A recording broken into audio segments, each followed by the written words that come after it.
ہوں گے۔ تو ہم شروع کرتے ہیں بچوں سبق کا پہلا حصہ، جس کا عنوان ہے ڈرامے کی تعریف۔ ڈرامہ کیا ہوتا ہے، کس طرح سے لکھا جاتا ہے۔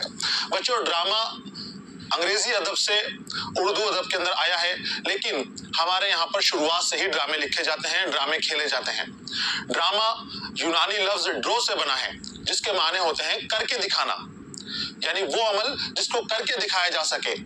ہم بہت ساری اصناف کا مطالعہ کر چکے ہیں، ہم نے افسانے پڑھے، ہم نے ناول پڑھے، ہم نے اور بھی کئی صنف غزل وغیرہ جن کا ہم نے مطالعہ کیا ہے، لیکن ڈرامہ ان سب سے مختلف ہے اور سب سے زیادہ مقبول بھی اس کو کہہ سکتے ہیں، کیونکہ ڈرامہ وہ صنف ہے جو عمل کے ذریعے پیدا ہوتی ہے۔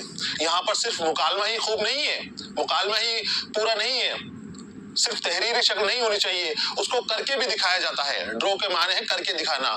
اس کو اسٹیج کے اوپر اسٹیج کیا جاتا ہے، پیش کیا جاتا ہے، اپنے ایکٹنگ کے ذریعے، اپنی اداؤں کے ذریعے، موسیقی کے ذریعے، الگ الگ کی تصویرات، منظر اسٹیج کے اوپر بنا بنا کر اس ڈرامے کو پیش کیا جاتا ہے۔ تو ڈرامہ ادب کی وہ صنف ہے جس کو عمل کے ذریعے ظاہر کیا جاتا ہے، یہ عملی صنف ہے، اس کو کر کے دکھانا پڑتا ہے۔ ڈرامے کو ایکٹ کیا جاتا ہے، ایکٹنگ کی جاتی ہے، اور کرداروں کے مکالمے، موسیقی وغیرہ، اس میں ساری چیزیں ایک ساتھ شامل ہوتی ہیں۔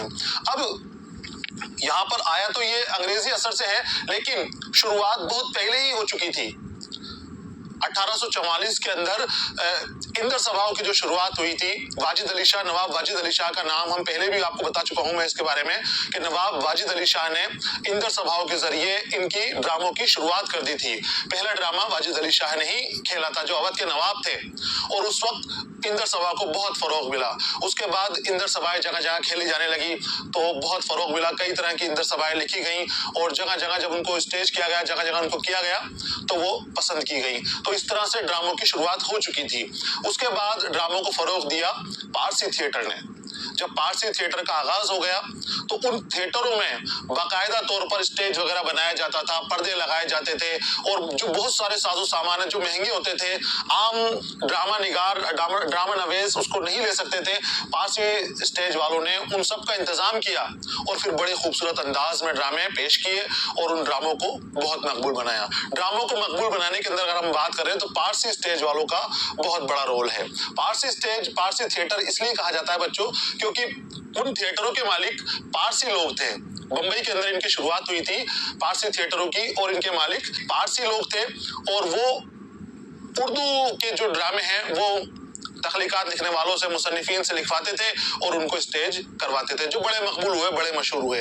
اور اس کے اندر آغا اشر کاشمیری کا بڑا نام ہے، وہ ایک ہیرو کی طرح تھے، ڈرامہ نگاروں کے اندر ان کا بڑا رتبہ تھا، بہت بڑی تنخواہ اٹھاتے تھے وہ، اور ان کو انڈین شیکسپیئر بھی کہا جاتا تھا۔ تو بچوں اس حصے کے اندر ہم ڈرامے کے حوالے سے اہم معلومات حاصل کریں گے۔ غور کے ساتھ پڑھنا ہے آپ کو، اور کاپی ساتھ رکھنی ہے اپنی۔ جو مشکل باتیں آتی ہیں، جو ایسی باتیں آتی ہیں جو آپ کے سمجھ سے باہر ہیں، انہیں آپ لکھ لیں، اور جب بار بار آپ ان چیزوں کو دیکھیں گے تو وہ آپ کے لیے آسان ہو جائے گی۔ دیکھیے، عالمی ادب میں صنف ڈرامہ کو ہمیشہ سے بلند مقام حاصل رہا ہے۔